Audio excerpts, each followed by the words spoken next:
السلام عليكم ورحمة الله تعالى وبركاته. مرحبا بكم في آخر أخبار فريق الوداد الرياضي. قبل البداية لا تنسى الاشتراك في القناة وتفعيل زر الجرس لكي نستمر إن شاء الله بتقديم الفيديوهات الجديدة. والآن إلى التفاصيل. في خطوة تهدف إلى إعادة هيكلة فريق الوداد الرياضي، عقد هشام أيتمنى رئيس فريق الوداد الرياضي اجتماع مع المدرب الوطني محمد أمين بن هاشم يوم الاثنين الماضي لعرض عليه مهمة جديدة داخل الوداد. وبحسب مصادر مطلعة فإن إدارة فريق الوداد الرياضي اقترحت على بن هاشم تولي منصب المدير الرياضي للعمل جنبا إلى جنب مع الجنوب أفريقي رولاني موكوينا. هذا المنصب يأتي في وقت عصيب بالنسبة للفريق بعد خروجه من كأس العرش الذي زاد من ضغط على الإدارة والجماهير، مما جعل من الضروري إجراء تقييم شامل وإعادة هيكلة. إلا أن موقع 365 سكورز أكد أن المدرب أمين بن هاشم رفض عرض رئيس الوداد الرياضي للانضمام للطاقم الفني لفريق الوداد، وجاء العرض في محاولة لدعم موكوينا لتحقيق مركز مؤهل لدوري أبطال إفريقيا، لكن بن هاشم فضل عدم الانخراط في الجهاز الفني الحالي وفق ما أكدت ذات المصادر. ورغم عدم توصل الطرفان إلى اتفاق، إلا أنهما اتفقا أن يتولى بن هاشم الإشراف على الفئات السنية الصغرى داخل النادي تمهيدا لتعيينه مستقبلا مديرا رياضيا للوداد، استنادا إلى مخرجات اجتماعاته الأخيرة مع رئيس النادي. ويذكر أن بن هاشم قدم أداء مميز هذا الموسم مع النهضة الزمامرية، حيث أوصل الفريق إلى المركز الثالث قبل فسخ عقده بالتراضي بسبب رفض التجديد. ويحتل الوداد حاليا المركز رقم 3 في الدوري المغربي برصيد 43 نقطة بفارق نقطتين عن الجيش الملكي صاحب المركز الثاني، ويأمل في استعادة توازنه بعد الإقصاء من كأس العرش.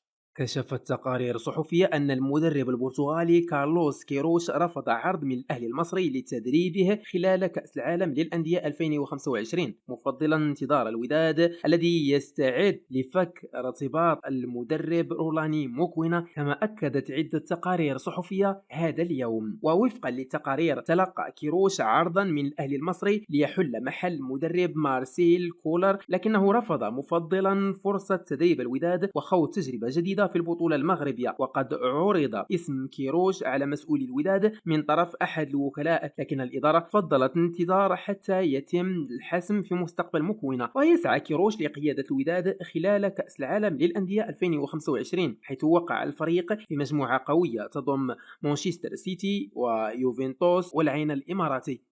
خرج ستيفين كابلوشنيك وكيل أعمال المدرب رولاني موكوينا عن صمته بخصوص مستقبله مع فريق الوداد الرياضي، كاشفا تفاصيل لقائه مع الرئيس هشام أيتمنى وسط جدل حول إمكانية إقالته. وفي تصريح لإذاعة راديو مارس أوضح كابلوشنيك أنه اجتمع بالفعل مع هشام أيتمنى والمدرب والطاقم التقني، وأكد أن اللقاء مر في أجواء يسودها الدعم المتبادل. وأضاف: قلت للرئيس بوضوح: إن لم تكن تريد استمرار رولاني أخبرنا وسنغادر، إن كنت تريده فليستمر حتى نهاية الموسم، وقد تم الاتفاق على ذلك. واختتم تصريحاته بالقول: إن الأمور باتت واضحة الآن، حيث سيواصل موكوينا قيادة الفريق في 5 مباريات متبقية من هذا الموسم، على أن يتم الرحيل بطريقة محترفة ومحترمة بعد النهاية.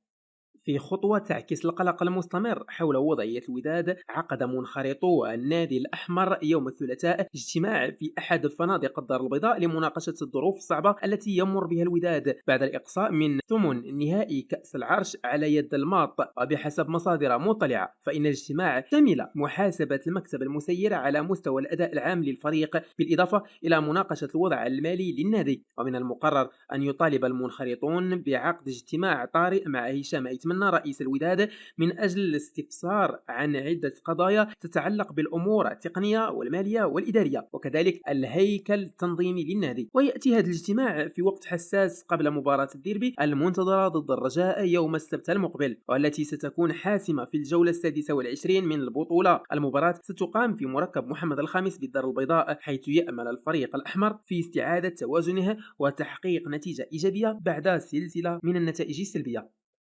خرج هشام أيتمنى رئيس فريق الوداد الرياضي عن صمته بخصوص الأخبار التي تم تداولها مؤخرا بخصوص عدم توصل المدرب رولاني موكوينا براتبه منذ 8 أشهر، واصفا هذه الأخبار بالإشاعات التي تهدف فقط إلى التشويش على استقرار الفريق الأحمر. وفي تصريحات من هشام أيتمنى لإذاعة راديو مارس أكد أن ما تم تداوله في وسائل الإعلام الجنوب أفريقيا لا أساس لها من الصحة، مشيرا إلى أن المدرب يتقاضى مستحقاته بشكل طبيعي. ويأتي هذا الرد بعد التقرير الذي نشره الصحفي الجنوب أفريقي مازولا موليفي عبر موقع SABC Sports، والذي كشف أن موكوينا يعاني من تأخير أو تأخر كبير في مستحقاته المالية، وأنه اضطر لتغطية مصاريفه الشخصية من جيبه الخاص. ورغم التطمينات التي قدمها الرئيس، يبقى الوضع في الوداد محتقنا بسبب تراجع النتائج وخروج الوداد من جميع المنافسات المحلية، ما جعل الجماهير تطالب بقرارات حاسمة لإنقاذ ما يتم إنقاذه. في النهاية لا تنسى الاشتراك في القناة وتفعيل زر الجرس لتتوصل أنت الأول دوما بجديدنا.